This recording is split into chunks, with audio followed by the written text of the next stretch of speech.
Dear students, 10ാം ക്ലാസ്സിലെ കെമിസ്ട്രിയുടെ ഒന്നാമത്തെ പാഠമായ nomenclature of organic compounds and isomerism അല്ലെങ്കിൽ ഓർഗാനിക് സംയുക്തങ്ങളുടെ നാമകരണവും ഐസോമെറിസവും എന്ന ചാപ്റ്ററാണ് നമ്മൾ ഈ വീഡിയോയിലൂടെ പഠിക്കുവാനായിട്ട് പോകുന്നത്. കാർബൺ അടങ്ങിയ കോടിക്കണക്കിന് സംയുക്തങ്ങൾ ഇതിനകം തന്നെ കണ്ടെത്തിയിട്ടുണ്ട്.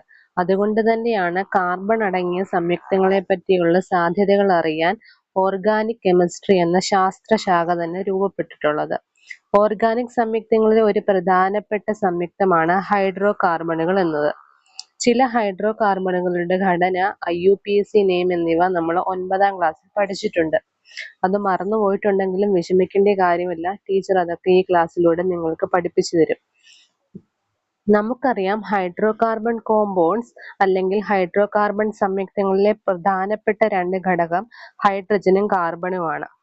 എന്നാൽ ചില സന്ദർഭങ്ങളിൽ ഈ ഹൈഡ്രജൻ മാറി അവിടെ ഓക്സിജനും നൈട്രജനും മറ്റ് എലമെന്റുകളും വരുവാനുള്ള സാധ്യതയുണ്ട്. അങ്ങനെയുള്ള ഓർഗാനിക് കോമ്പൗണ്ടുകളുടെ നെയിമിങ്ങും നോമൻക്ലേച്ചർ അല്ലെങ്കിൽ നെയിമിങ്ങും അതിന്റെ പ്രത്യേകതകൾ അല്ലെങ്കിൽ ക്യാരക്ടറിസ്റ്റിക്സുമാണ് നമ്മൾ ഈ ചാപ്റ്ററിലൂടെ പഠിക്കുവാനായിട്ട് പോകുന്നത്. ടെക്സ്റ്റ് ബുക്കിന്റെ 1ാമത്തെ പേജിൽ തന്നെ 2 ഹൈഡ്രോ കാർബൺ കോമ്പൗണ്ടുകളുടെ എക്സാമ്പിൾ നിങ്ങൾക്കായിട്ട് നൽകിയിട്ടുണ്ട്. Compound 1 and 2. 9ാം ക്ലാസ്സിൽ പഠിച്ച അത്യാവശ്യം ചില കാര്യങ്ങൾ നിങ്ങൾക്ക് ഓർമ്മയുണ്ടോ എന്ന് നോക്കാം. ഹൈഡ്രോ കാർബണുകളെ അവയുടെ ബോണ്ടുകളുടെ അടിസ്ഥാനത്തിൽ രണ്ടായി തിരിക്കാം: സാച്ചുറേറ്റഡ് ഹൈഡ്രോ കാർബൺസും അൺസാച്ചുറേറ്റഡ് ഹൈഡ്രോ കാർബൺസും. പൂരിത ഹൈഡ്രോ കാർബൺ സംയുക്തങ്ങളും അപൂരിത ഹൈഡ്രോ കാർബൺ സംയുക്തങ്ങളും. സാച്ചുറേറ്റഡ് ഹൈഡ്രോ കാർബൺസിൽ സിംഗിൾ ബോണ്ടുള്ള കാർബൺ കോമ്പൗണ്ടുകളാണ് വരുന്നത്. എന്നാൽ അൺസാച്ചുറേറ്റഡ് ഹൈഡ്രോ കാർബൺസിൽ ഡബിൾ ബോണ്ടുള്ള കാർബൺ കോമ്പൗണ്ടുകളും ട്രിപ്പിൾ ബോണ്ടുള്ള കാർബൺ കോമ്പൗണ്ടുകളും ഉണ്ട്. സിംഗിൾ ബോണ്ടുള്ള കാർബൺ കോമ്പൗണ്ടുകളെ ആൽക്കൈൻ എന്നാണ് വിളിക്കുന്നത്. ഡബിൾ ബോണ്ടുള്ള കാർബൺ കോമ്പൗണ്ടുകളെ ആൽക്കീൻ എന്നും ട്രിപ്പിൾ ബോണ്ടുള്ള കാർബൺ കോമ്പൗണ്ടുകളെ ആൽക്കൈൻ എന്നുമാണ് വിളിക്കുന്നത്. ഈ കാര്യങ്ങളൊക്കെയും കുഞ്ഞുങ്ങളെല്ലാം ഓർത്ത് തന്നെ ഇരിക്കണം. ഇനിയും 9ാം ക്ലാസ്സിലെ എന്ത് തന്നെ മറന്നാലും മറക്കാൻ പാടില്ലാത്ത ഒന്നാണ് വേർഡ് റൂട്ട് അല്ലെങ്കിൽ പദമൂലം എന്ന് പറയുന്നത്. ഈ പാഠത്തിലുടനീളം നമ്മൾ ഈ വേർഡ് റൂട്ട് അല്ലെങ്കിൽ പദമൂലം ഉപയോഗിച്ചാണ് ഹൈഡ്രോ കാർബണുകൾക്ക് പേരുകൾ നൽകുന്നത്. ഹൈഡ്രോ കാർബൺ കോമ്പൗണ്ടുകൾക്ക് പേരിടുമ്പോൾ കാർബൺ കാർബൺ സിംഗിൾ ബോണ്ട് ആണെങ്കിൽ അവയുടെ പേരവസാനിക്കുന്നത് ANEയിലായിരിക്കും. ഉദാഹരണത്തിന്, 1 കാർബൺ ആണെങ്കിൽ മീഥെയ്ൻ, 2 ആണെങ്കിൽ ഈഥെയ്ൻ, 3 ആണെങ്കിൽ പ്രൊപ്പെയ്ൻ, 4 ആണെങ്കിൽ ബ്യൂട്ടെയ്ൻ. ഹൈഡ്രോ കാർബണിൽ കാർബൺ കാർബൺ ആറ്റങ്ങൾ തമ്മിൽ ഡബിൾ ബോണ്ട് ആണെങ്കിൽ അവയുടെ പേരുകൾ അവസാനിക്കുന്നത് ENEയിലായിരിക്കും. സഫിക്സ് അല്ലെങ്കിൽ പിൻ പ്രത്യയമായിട്ട് ENE ചേർക്കണം. എക്സാമ്പിൾ: ഈഥീൻ, പ്രൊപ്പീൻ, ബ്യൂട്ടീൻ എന്നിവ. കാർബൺ ആറ്റങ്ങൾ തമ്മിൽ ട്രിപ്പിൾ ബോണ്ട് ആണെങ്കിൽ അവയുടെ പേരുകൾ അവസാനിക്കുന്നത് YNEയിലായിരിക്കും. Examples: ethane, propane, butyne. ഈ ചാപ്റ്ററിലെ പ്രധാനപ്പെട്ട റോൾ വഹിക്കുന്നത് കാർബൺ ആയതുകൊണ്ട് തന്നെ കാർബണിനെ കുറിച്ച് ചില അടിസ്ഥാന വിവരങ്ങൾ നിങ്ങൾ അറിഞ്ഞിരിക്കണം. കാർബണിന്റെ സിംബൽ എന്ന് പറയുന്നത് C ആണ്. കാർബണിന്റെ അറ്റോമിക് നമ്പർ 6ഉം മാസ് നമ്പർ 12ഉമാണ്. കാർബണിന്റെ ഇലക്ട്രോണിക് കോൺഫിഗറേഷൻ അല്ലെങ്കിൽ ഇലക്ട്രോൺ വിന്യാസം എന്ന് പറയുന്നത് 2, 4 ആണ്. 4 ആയതുകൊണ്ട് തന്നെ കാർബണിന്റെ വാലൻസിയും 4 ആണ്. എന്താണ് വാലൻസി? ഒരാറ്റം കെമിക്കൽ റിയാക്ഷനിൽ പങ്കെടുക്കുമ്പോൾ അക്സെപ്റ്റ് ചെയ്യുകയോ ഡൊണേറ്റ് ചെയ്യുകയോ ഷെയർ ചെയ്യുകയോ ചെയ്യുന്ന ഇലക്ട്രോണിന്റെ എണ്ണത്തിനെയാണ് വാലൻസി എന്ന് പറയുന്നത്. ഒക്ടറ്റ് കംപ്ലീറ്റ് ആകാൻ വേണ്ടിയാണ് ഇങ്ങനെ ചെയ്യുന്നത്. കാർബൺ വാലൻസിയെ റെപ്രസെന്റ് ചെയ്യുന്നത് ഇങ്ങനെയാണ്. ഈ ബോണ്ടുകളിലായിരിക്കും ആറ്റമോ ആറ്റം ഗ്രൂപ്പുകളോ വന്ന് ജോയിൻ ചെയ്യുന്നത്. പേജ് നമ്പർ 8ൽ ഹൈഡ്രോ കാർബൺ 1ഉം ഹൈഡ്രോ കാർബൺ 2ഉമായിട്ട് ബന്ധപ്പെട്ട 3 ക്വസ്റ്റ്യൻസ് ആണ് നൽകിയിരിക്കുന്നത്. ഫസ്റ്റ് ഹൈഡ്രോ കാർബൺ 1ന്റെ ക്വസ്റ്റ്യൻ ആണ്: how many carbon atoms are there in this chain? ഈ ചെയിനിൽ ആകെ എത്ര കാർബൺ ആറ്റംസ് ഉണ്ട്? എണ്ണി നോക്കുമ്പോൾ 5 കാർബൺ ആറ്റംസ് കിട്ടും. What is the word root of this carbon chain? ഈ കാർബൺ ചെയിനിന്റെ വേർഡ് റൂട്ട് എന്താണ്? നമ്മൾ എണ്ണി നോക്കുമ്പോൾ നമുക്ക് പെൻഡ് എന്നായിരിക്കും ആൻസർ കിട്ടുന്നത്. പെൻഡ് 5 എണ്ണം. Third, right the IUPAC name of this compound. ഈ കോമ്പൗണ്ടിന്റെ IUPAC നെയിം എങ്ങനെ എഴുതും? പെൻഡ്. എല്ലാം സിംഗിൾ ബോണ്ട് ആയതുകൊണ്ട് തന്നെ അവസാനിക്കുന്നത് ANEയിലായിരിക്കും. ഈ ക്വസ്റ്റ്യൻസിന് താഴെയായി ഹൈഡ്രോകാർബൺ 1ഉം ഹൈഡ്രോകാർബൺ 2ഉമായിട്ട് ബന്ധപ്പെട്ട ചില കോമൺ ക്വസ്റ്റ്യൻസ് കൊടുത്തിട്ടുണ്ട്. അതിന് നമുക്ക് ആൻസർ എഴുതാം. What is the molecular formula of these 2 hydrocarbons? എന്താണ് ഈ രണ്ട് ഹൈഡ്രോകാർബൺ ചെയിനിന്റെ തന്മാത്രാ സൂത്രം? അതിന് നമ്മൾ കാർബൺ ആറ്റങ്ങളുടെയും ഹൈഡ്രജൻ ആറ്റങ്ങളുടെയും എണ്ണം ടോട്ടൽ എണ്ണി എഴുതണം. അപ്പോൾ C5H12 എന്ന് ലഭിക്കുന്നതാണ്. ഹൈഡ്രോകാർബൺ 2 എണ്ണി നോക്കുമ്പോഴും മോളിക്കുലാർ ഫോർമുല C5H12 എന്ന് തന്നെയായിരിക്കും നമുക്ക് ആൻസർ ലഭിക്കുന്നത്. ഇതിന്റെ ആൻസർ ക്വസ്റ്റ്യൻസിന് നേരെ നമുക്ക് എഴുതി ചേർക്കാം. C5H12. How do they differ in structure of the carbon chain? ഈ രണ്ട് കാർബൺ ചെയിനിന്റെയും സ്ട്രക്ചറിന് എന്ത് ഡിഫറൻസ് ആണുള്ളത്? ഈ രണ്ട് ഹൈഡ്രോകാർബൺ ചെയിനുകളുടെയും മോളിക്കുലാർ ഫോർമുല സെയിം ആണെങ്കിൽ പോലും അറേഞ്ച്മെന്റ് എന്ന് പറയുന്നത് വ്യത്യസ്തമായിരിക്കും. ഇതിന് ചുവടെയായി മൂന്നാമതായിട്ട് ഒരു ക്വസ്റ്റ്യൻ കൂടി കൊടുത്തിട്ടുണ്ട്. ഈ ഹൈഡ്രോകാർബൺ കോമ്പൗണ്ടിന്റെ മോളിക്കുലാർ ഫോർമുല എഴുതുമ്പോൾ ഇതിനും നമുക്ക് ആൻസർ C5 എന്നും H12 എന്നുമായിരിക്കും ലഭിക്കുന്നത്. ഇതിൽ നിന്നൊക്കെ എന്ത് മനസ്സിലാക്കാം? It is clear that carbon atoms can form branched compounds. എന്താണ്? കാർബൺ ആറ്റത്തിന് ബ്രാഞ്ച്ഡ് കോമ്പൗണ്ട്സ് ഉണ്ടാക്കാൻ nomenclature of alkanes with one branch ഉള്ള ആൽക്കെയിൻ ഗ്രൂപ്പുകളുടെ നെയിമിംഗ് ആണ് നിങ്ങൾ താഴോട്ട് പഠിക്കാനായിട്ട് പോകുന്നത്. Certain IUPAC rules are to be followed while naming such branched hydrocarbons. ഇങ്ങനെ ബ്രാഞ്ച് ഉള്ള ഹൈഡ്രോകാർബണുകൾക്ക് നെയിമിംഗ് ചെയ്യണമെങ്കിൽ ചില റൂൾസ് IUPACയുടെ international union of pure and applied chemistry rules അറിയണം. ഒന്നാമതായിട്ട് പേരിടുമ്പോൾ നമ്മൾ കണ്ടുപിടിക്കേണ്ടത് ലോങ്ങസ്റ്റ് ചെയിൻ ആണ്. Maximum number of carbon atoms ഉള്ള ലോങ്ങസ്റ്റ് ചെയിൻ ഏതാണെന്ന് കണ്ടുപിടിക്കണം. 2 എക്സാമ്പിൾ കൊടുത്തിട്ടുണ്ട്. Remaining as branch, longest chain കാണിച്ചു കഴിഞ്ഞുള്ളത് എന്തായാലും ബ്രാഞ്ച് ആയിരിക്കും. 2 എക്സാമ്പിളിൽ ഇതാണ് ഒന്നാമത് കൊടുത്തിരിക്കുന്നത്. 2 എക്സാമ്പിളുകളിൽ ഒന്നാമത്തേത് ഇതിന്റെ മെയിൻ ചെയിൻ ആണ്. 4 കാർബൺ ആറ്റങ്ങളുണ്ട്. അപ്പോൾ CH3 ബ്രാഞ്ച് ആയിരിക്കും. ഇത് മെയിൻ ചെയിൻ ആയിട്ട് എടുത്താൽ നോക്കിയാൽ 5 കാർബൺ ആറ്റങ്ങളുണ്ട്. CH3 ബ്രാഞ്ചും ആയിരിക്കും. രണ്ടാമത്തേതെന്ന് പറയുന്നത് നമ്പറിംഗ് ആണ്. നമ്പർ ചെയ്യണം. അപ്പോൾ ലോവസ്റ്റ് നമ്പർ കിട്ടണം. നമ്മുടെ ബ്രാഞ്ചിനായിരിക്കണം ലോവസ്റ്റ് നമ്പർ കിട്ടുന്നത്. അതിന് നമ്മൾ ലെഫ്റ്റ് ടു റൈറ്റും റൈറ്റ് ടു ലെഫ്റ്റും നമ്പർ ചെയ്ത് നോക്കണം. ഇടത് നിന്ന് വലതേക്കും വലത് നിന്ന് ഇടതേക്കും നമ്മൾ നമ്പർ ചെയ്യുമ്പോൾ ഏറ്റവും ലോവസ്റ്റ് നമ്പർ എവിടെയാണെന്ന് നോക്കണം. താഴെ നമ്പർ ചെയ്ത് കാണിച്ചിട്ടുണ്ട്. ഒന്നാമത്തേത് ലെഫ്റ്റിൽ നിന്ന് റൈറ്റിലേക്ക് നമ്പർ ചെയ്തിരിക്കുന്നു. ഇത് റൈറ്റ് ടു ലെഫ്റ്റ് ആണ് നമ്പർ ചെയ്തിരിക്കുന്നത്. ലെഫ്റ്റ് ടു റൈറ്റ് നമ്പർ ചെയ്തപ്പോൾ ബ്രാഞ്ചിന് 3 എന്നാണ് നമ്പർ വന്നിരിക്കുന്നത്. റൈറ്റ് ടു ലെഫ്റ്റ് നമ്പർ ചെയ്തപ്പോൾ ബ്രാഞ്ചിന്റെ പൊസിഷൻ 2 ആണ്. നമ്മളെപ്പോഴും ലോവസ്റ്റ് നമ്പറാണ് എടുക്കുന്നത്. അപ്പോൾ ഏതെടുക്കാം? 2 എടുക്കാം. ലോവസ്റ്റ് നമ്പർ 2 ആയതുകൊണ്ട് തന്നെ കറക്റ്റ് ആൻസർ 2 ആയിരിക്കും. ഇനി തേർഡ് റൂൾ എന്ന് പറയുന്നത് ഏതാണ് ബ്രാഞ്ച് എന്നുള്ളതാണ്. ബ്രാഞ്ചിന്റെ പേരാണ് നോക്കേണ്ടത്. ബ്രാഞ്ചിനെ ആൽക്കൈൽ ഗ്രൂപ്പ് എന്നാണ് പറയുന്നത്. Alkyl group. ആൽക്കൈൽ എന്ന് വെച്ചാൽ ആൽക്കെയിനിൽ നിന്നും ഒരു ഹൈഡ്രജൻ ആറ്റം കുറയുന്നതിനെയാണ് ആൽക്കൈൽ ഗ്രൂപ്പ് എന്ന് പറയുന്നത്. Alkyl group is obtained when a hydrogen atom is removed from a carbon atom in a saturated hydrocarbon. അതായത് സാച്ചുറേറ്റഡ് ഹൈഡ്രോകാർബണിൽ നിന്നും ഒരു ഹൈഡ്രജൻ ആറ്റം കുറയ്ക്കുമ്പോഴാണ് ആൽക്കൈൽ ഗ്രൂപ്പ് കിട്ടുന്നത്. That is when a hydrogen atom is removed from a CH4 molecule. CH4ൽ നിന്ന് ഒരു hydrogen atom കുറച്ചാൽ CH3 എന്ന് കിട്ടും. CH3യെ നമ്മൾ വിളിക്കുന്നത് മീഥൈൽ എന്നാണ്. ആൽക്കൈലിന്റെ നെയിമിംഗ് അവസാനിക്കുന്നത് YL എന്നായിരിക്കും. അതിന് 3 എക്സാമ്പിൾ ടെക്സ്റ്റ് ബുക്കിൽ കൊടുത്തിട്ടുണ്ട്. മീഥൈലിൽ നിന്ന് ഒരു ഹൈഡ്രജൻ ആറ്റം കുറച്ചാൽ മീഥൈൽ കിട്ടും. ഈഥൈനിൽ നിന്നും ഒരു ഹൈഡ്രജൻ ആറ്റം കുറച്ചാൽ ഈഥൈൽ എന്ന് പറയുന്ന ഗ്രൂപ്പ് കിട്ടും. പ്രൊപ്പെയിനിൽ നിന്നും ഒരു ഹൈഡ്രജൻ ആറ്റത്തിനെ കുറച്ചാൽ പ്രൊപ്പൈൽ ഗ്രൂപ്പ് കിട്ടും. അടുത്തത് 4ാമത്തെ റൂളാണ്. Writing IUPAC name, a hyphen is used to separate numerals and alphabets. നമ്പേഴ്സിനെയും ആൽഫബറ്റ്സിനെയും വേർതിരിക്കാൻ വേണ്ടി ഒരു ഹൈഫൻ കൊടുക്കണം.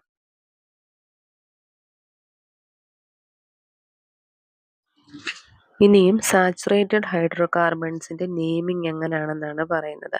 ആദ്യം എഴുതേണ്ടത് പൊസിഷൻ ഓഫ് ദി ബ്രാഞ്ച്. ബ്രാഞ്ചിന്റെ പൊസിഷൻ ഏതാണെന്ന് എഴുതണം. അത് ലോവസ്റ്റ് നമ്പർ ആയിരിക്കും. അതിനുശേഷം ഹൈഫൻ കൊടുക്കണം.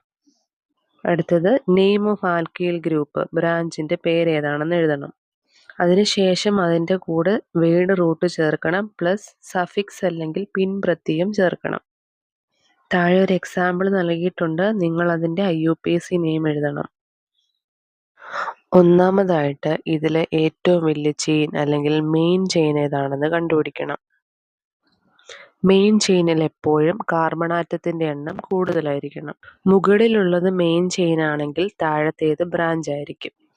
ഇനിയും ഇതാണ് ലോങ് ചെയിൻ ആയിട്ട് എടുക്കുന്നതെങ്കിൽ ഈ CH3 ആയിരിക്കും അതിന്റെ ബ്രാഞ്ച് എന്ന് പറയുന്നത്. മുകളിലത്തെ ലോങ് ചെയിൻ ആയിട്ട് എടുത്താൽ ഇതിൽ എത്ര കാർബൺ ആറ്റം ഉണ്ടെന്ന് നോക്കിയേ. ഇതിൽ 6 കാർബൺ ആറ്റം ഉണ്ട്. 6 അല്ല 5 ആണ്. താഴത്തെ ചെയിനിലും 5 കാർബൺ ആറ്റങ്ങളെ കാണാനായിട്ട് പറ്റും. രണ്ടെണ്ണത്തിലും ഒരേ കാർബൺ ആറ്റം ആയതുകൊണ്ട് തന്നെ നമുക്ക് ഒരെണ്ണം സെലക്ട് ചെയ്യാം. അപ്പോൾ മെയിൻ ചെയിനിൽ എത്ര കാർബൺ ആറ്റം ഉണ്ട്? മെയിൻ ചെയിനിൽ 5 കാർബൺ ആറ്റം ഉണ്ട്. ഇനിയും 5ന്റെ വേർഡ് റൂട്ട് അല്ലെങ്കിൽ എന്താണ്? പെൻഡ എന്നാണ് 5ന്റെ വേർഡ് റൂട്ട് എന്ന് പറയുന്നത്. സഫിക്സ് എന്താണ്? എല്ലാം സിംഗിൾ ബോണ്ട് ആയതുകൊണ്ട് തന്നെ പിൻ പ്രത്യയം അല്ലെങ്കിൽ സഫിക്സ് എന്ന് പറയുന്നത് ANE ആയിരിക്കും. Name of the branching alkyl group, ഇതാണ് മെയിൻ ചെയിൻ എന്ന് പറഞ്ഞാൽ താഴത്തെ ആയിരിക്കും അതിന്റെ ബ്രാഞ്ച് എന്ന് പറയുന്നത്. CH3 എന്ന് പറയുന്ന ബ്രാഞ്ചിന്റെ പേരാണ് മീഥൈൽ എന്ന് പറയുന്നത്. അടുത്തത് ബ്രാഞ്ചിന്റെ പൊസിഷൻ എവിടെ നിന്നാണ് കണ്ടുപിടിക്കേണ്ടത്. അതിന് നമ്മൾ ലെഫ്റ്റിന്ന് റൈറ്റിലോട്ടും റൈറ്റിന്ന് ലെഫ്റ്റിലോട്ടും നമ്പർ ചെയ്ത് നോക്കണം. ലെഫ്റ്റിന്ന് റൈറ്റിലോട്ട് നമ്പർ ചെയ്തപ്പോൾ നമുക്ക് പൊസിഷൻ കിട്ടിയത് 4ാമതാണ്. ഇനിയും റൈറ്റിന്ന് ലെഫ്റ്റിലോട്ട് നമ്പർ ഇട്ടാലോ നമുക്ക് എങ്ങനെ കിട്ടും? അപ്പോൾ 2 ആണ് ചെറിയ നമ്പർ എന്ന് കിട്ടും. അപ്പോൾ പൊസിഷൻ നമ്പർ 2 എന്ന് കിട്ടും. ഇനിയും IUPAC നെയിം എഴുതുമ്പോൾ നമ്മൾ പഠിച്ചു ആദ്യം പൊസിഷൻ ഓഫ് ദി ബ്രാഞ്ച്. ഇവിടെ 2ലാണ് പൊസിഷൻ വരുന്നത്. അതിനുശേഷം ഹൈഫൻ ഇടണം. ശേഷം നെയിം ഓഫ് ആൽക്കൈൽ ഗ്രൂപ്പ് അല്ലെങ്കിൽ ബ്രാഞ്ചിന്റെ പേര്. അതിനുശേഷം ബ്രാഞ്ചിന്റെ പേര് എഴുതണം. ബ്രാഞ്ച് ഏതാണ്? മീഥൈലാണ്. അതിനുശേഷം വേർഡ് റൂട്ട് എഴുതണം. പെൻഡ്, ഇവിടെ പെൻഡാണ്. സഫിക്സ് ആയിട്ട് ANE വരണം. അപ്പം പെൻഡെയിൻ. നെയിം 2-മീഥൈൽ പെൻഡെയിൻ. പേജ് നമ്പർ 10ലെ ടേബിളിലെ 1ാമത്തെ ഹൈഡ്രോ കാർബണിന്റെ നെയിമിംഗ് ആണ് നമ്മൾ ചെയ്യാനായിട്ട് പോകുന്നത്. ഫസ്റ്റ് സ്റ്റെപ്പിൽ ലോങ് ചെയിൻ ഏതാണെന്ന് കണ്ടുപിടിക്കണം. മുകളിലെ ചെയിനായിട്ട് എടുത്താൽ താഴെ കാണുന്ന CH3 ആയിരിക്കും അതിന്റെ ബ്രാഞ്ച് എന്ന് പറയുന്നത്. രണ്ടാമത് ഇങ്ങനെ ഒരു ചെയിൻ നമുക്ക് കാണാൻ പറ്റും. ഇങ്ങനെ വരച്ചാൽ ഈ CH3 ആയിരിക്കും ബ്രാഞ്ച്. തന്നിരിക്കുന്ന ചെയിനിലെ ഏത് ചെയിൻ എണ്ണി നോക്കിയാലും നമുക്ക് കാർബൺ ആറ്റങ്ങളുടെ നമ്പർ എന്ന് പറയുന്നത് 6 എന്നായിരിക്കും കിട്ടുന്നത്. അതുകൊണ്ട് മെയിൻ ചെയിനായിട്ട് നമുക്ക് മുകളിലത്തെ ചെയിൻ കൺസിഡർ ചെയ്യാം. മുകളിലത്തെ ചെയിൻ എടുത്താൽ കാർബൺ ആറ്റങ്ങളുടെ എണ്ണം നമുക്ക് 6 എന്ന് കിട്ടും. 6ന്റെ വേർഡ് റൂട്ട് എന്ന് പറയുന്നത് ഹെക്സ് ആണ്. സഫിക്സ് എല്ലാം സിംഗിൾ ബോണ്ട് ആയതുകൊണ്ട് തന്നെ സഫിക്സ് എന്ന് പറയുന്നത് ANE ആയിരിക്കും. ഇനി നെയിം ഓഫ് ബ്രാഞ്ച്, ഇത് മെയിൻ ചെയിനായിട്ട് എടുത്ത ഇതായിരിക്കും ബ്രാഞ്ച്. CH3 എന്ന് പറയുന്ന ബ്രാഞ്ചിന്റെ പേര് methyl. Position of the branch, ബ്രാഞ്ചിന്റെ പൊസിഷൻ എങ്ങനെ കണ്ടുപിടിക്കും? ലെഫ്റ്റിന്ന് റൈറ്റിലോട്ടും റൈറ്റിന്ന് ലെഫ്റ്റിലോട്ടും നോക്കണം. ലെഫ്റ്റിന്ന് റൈറ്റിലോട്ടാണ് നമ്മൾ എണ്ണുന്നതെങ്കിൽ പൊസിഷൻ വരുന്നത് 2ാമതായിരിക്കും. റൈറ്റിന്ന് ലെഫ്റ്റിലോട്ടാണ് എണ്ണുന്നതെങ്കിൽ CH3യുടെ പൊസിഷൻ എന്ന് പറയുന്നത് 6ാമതായിരിക്കും. ലെഫ്റ്റിന്ന് റൈറ്റിലോട്ട് എണ്ണുമ്പോൾ 2ാമതും റൈറ്റിന്ന് ലെഫ്റ്റിലോട്ട് എണ്ണുമ്പോൾ 5ാമതും. ഏറ്റവും ലോവസ്റ്റ് നമ്പർ സെലക്ട് ചെയ്യണം. പൊസിഷൻ ഓഫ് ബ്രാഞ്ച് എന്ന് പറയുന്നത് 2 ആയിരിക്കും. ഇനി IUPAC നെയിം എഴുതുമ്പോൾ ആദ്യം പൊസിഷൻ എഴുതണം. ശേഷം ഹൈഫൻ കൊടുക്കണം. അതിനുശേഷം ബ്രാഞ്ചിന്റെ പേര് എഴുതണം. അതിനുശേഷം ലോങ് ചെയിനിന്റെ പേര് എഴുതണം. കാർബൺ ആറ്റത്തിന്റെ എണ്ണം 6 ആയതുകൊണ്ട് തന്നെ ഹെക്സെയിൻ. 2-മീഥൈൽ ഹെക്സെയിൻ. ടേബിളിലെ 2ാമത്തെ ക്വസ്റ്റ്യൻ ആണിത്. ഇതിലും മെയിൻ ചെയിനിലെ കാർബൺ ആറ്റത്തിന്റെ എണ്ണം കണ്ടുപിടിക്കണം. മുകളിലത്തെ മെയിൻ ചെയിനെങ്കിൽ അവിടെ 4 കാർബൺ ആറ്റങ്ങൾ കാണാൻ പറ്റും. ഇതാണ് മെയിൻ ചെയിനായിട്ട് എടുക്കുന്നതെങ്കിൽ ഇവിടെയും 4 കാർബൺ ആറ്റങ്ങളുണ്ട്. മുകളിലത്തെ മെയിൻ ചെയിനായിട്ട് എടുക്കാം. മുകളിലത്തെ മെയിൻ ചെയിനായിട്ട് എടുത്താൽ CH3 ആയിരിക്കും ബ്രാഞ്ച്. ക്വസ്റ്റ്യനിലോട്ട് പോയാൽ carbon atoms in main chain. Main ചെയിനിലെ കാർബൺ ആറ്റത്തിൻ്റെ എണ്ണം എത്രയാണ്? 4 ആണ്. വേർഡ് റൂട്ട് 4-ന് ബ്യൂട്ട് എന്നാണ് പറയുന്നത്. എല്ലാം സിംഗിൾ ബോണ്ട് ആയതുകൊണ്ട് തന്നെ സഫിക്സ് എന്ന് പറയുന്നത് ANE ആയിരിക്കും. Name of the branch. ബ്രാഞ്ചിൻ്റെ പേരെന്താണ്? CH3 എന്ന് പറയുന്ന ബ്രാഞ്ചാണ് മീഥൈൽ. ഇനി പൊസിഷൻ ഓഫ് ദി ബ്രാഞ്ച്. നമ്മൾ ലെഫ്റ്റിൽ നിന്ന് റൈറ്റിലോട്ട് ഇട്ടപ്പോൾ 3-മതാണ് ബ്രാഞ്ച് വന്നത്. ഇനി റൈറ്റിൽ നിന്ന് ലെഫ്റ്റിലോട്ട് ഇടുമ്പോൾ 2-മതാണ് ബ്രാഞ്ച് വരുന്നത്. അപ്പോൾ 3ഉം 2ഉം ലോവസ്റ്റ് നമ്പർ 2 ആണ്. ഇനി പേരെങ്ങനെ എഴുതാം? 2-methyl butane. 2-methyl butane. Text ബുക്കിലെ 3-മത്തെ ഹൈഡ്രോ കാർബണിനാണ് ഇനി പേരിടാൻ പോകുന്നത്. അതിന് ഇതിലേതാണ് മെയിൻ ബ്രാഞ്ച് എന്ന് കണ്ടുപിടിക്കണം. അതിന് 1, 2, 3, 4, 5 5 കാർബൺ ആറ്റമാണ് ഇതിൽ ഉള്ളത്. ഇതാണ് മെയിൻ ചെയിനെങ്കിൽ താഴെ കാണുന്നതായിരിക്കും അതിൻ്റെ ബ്രാഞ്ച് എന്ന് പറയും. ഇനിയും ഇങ്ങനെ ഒരു മെയിൻ ചെയിൻ കണ്ടുപിടിച്ചാലോ? ഇതിൽ എത്ര എണ്ണം ഉണ്ടെന്ന് നോക്കിയേ. ഇതിലും 1, 2, 3, 4, 5 6 കാർബൺ ആറ്റം ഉണ്ട്. അപ്പോൾ ഇതായിരിക്കും ശരി, ഇതായിരിക്കും കറക്റ്റ്. ഇതിൻ്റെ ബ്രാഞ്ച് എന്ന് പറയുന്നത് CH3 ആയിരിക്കും. മെയിൻ ചെയിനിൽ എത്ര കാർബൺ ആറ്റംസ് ഉണ്ട്? 6 എണ്ണം ഉണ്ട് കാർബൺ ആറ്റംസ്. വേർഡ് റൂട്ട് ഏതാണ്? 6-ന് നമ്മൾ ഹെക്സ് എന്നാണ് പേര് വിളിക്കുന്നത്. എല്ലാം സിംഗിൾ ബോണ്ട് ആയതുകൊണ്ട് തന്നെ സഫിക്സ് എന്ന് പറയുന്നത് ANE ആയിരിക്കും. ഇതിൻ്റെ ബ്രാഞ്ച് ഏതാണ്? CH3 എന്ന് പറയുന്ന ബ്രാഞ്ചിൻ്റെ പേരാണ് മീഥൈൽ എന്നുള്ളത്. പൊസിഷൻ ഓഫ് ദി ബ്രാഞ്ച് ഏതാണ്? അതിന് നമ്മൾ റൈറ്റിൽ നിന്ന് ലെഫ്റ്റിലോട്ടും ലെഫ്റ്റിൽ നിന്ന് റൈറ്റിലോട്ടും നമ്പർ ഇടണം.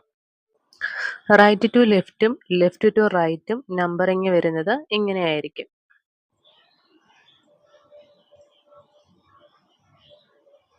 ഏറ്റവും ചെറിയ നമ്പർ എന്ന് പറയുന്നത് 3 ആണ്. അപ്പോൾ നമ്മൾ പേരെങ്ങനെ എഴുതും? 3-methyl hexane എന്ന് വരും. ഹൈഫൻ ഇടാൻ മറന്നു പോകല്. 3-methyl hexane എന്നാണ് ഇതിൻ്റെ IUPAC നെയിം. പാഠപുസ്തകത്തിലെ 4-മത്തെ ക്വസ്റ്റ്യൻ ആണ് ചെയ്യുന്നത്. ആദ്യം ചെയ്യേണ്ടത് കാർബൺ ആറ്റംസിൻ്റെ മെയിൻ ചെയിൻ. മെയിൻ ചെയിനിലെ കാർബൺ ആറ്റങ്ങളുടെ എണ്ണം കണ്ടുപിടിക്കണം. ലെഫ്റ്റ് ടു റൈറ്റിൽ നീളമുള്ള ചെയിൻ നോക്കിയാൽ 5 കാർബൺ ആറ്റങ്ങൾ കിട്ടും.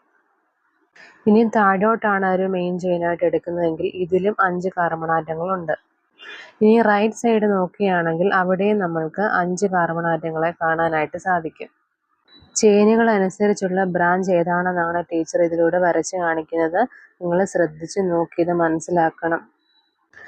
ചെയിൻ മാറുന്നതിനനുസരിച്ച് ബ്രാഞ്ച് കണ്ടുപിടിക്കാൻ നിങ്ങൾ എല്ലാവരും അറിഞ്ഞിരിക്കണം. ഇവിടെ ലെഫ്റ്റ് ടു റൈറ്റ് ആണ് മെയിൻ ചെയിനായിട്ട് എടുക്കുന്നതെങ്കിൽ എണ്ണുമ്പോൾ ആകെ 5 കാർബൺ ആറ്റം ഉണ്ടെന്ന് കിട്ടും. അടുത്തത് വേർഡ് റൂട്ട്. 5 എന്നതിൻ്റെ വേർഡ് റൂട്ട് പെൻഡ് എന്നാണ്. അടുത്തത് വേർഡ് റൂട്ട് അല്ലെങ്കിൽ പിൻ പ്രത്യയം. എല്ലാം സിംഗിൾ ബോണ്ട് ആയതുകൊണ്ട് തന്നെ ANE എന്നായിരിക്കും. മുകളിലത്തെ മെയിൻ ചെയിനായിട്ട് എടുത്ത CH2-CH3 ആയിരിക്കും ബ്രാഞ്ച്. CH2-CH3 എന്ന ബ്രാഞ്ചിൻ്റെ പേര് ഈഥൈൽ എന്നാണ്. ETHYL. അടുത്തത് പൊസിഷൻ ഓഫ് ദി ബ്രാഞ്ച് അറിയാൻ നമ്മൾ ലെഫ്റ്റിൽ നിന്ന് റൈറ്റിലോട്ടും റൈറ്റിൽ നിന്ന് ലെഫ്റ്റിലോട്ടും നമ്പർ ചെയ്യണം.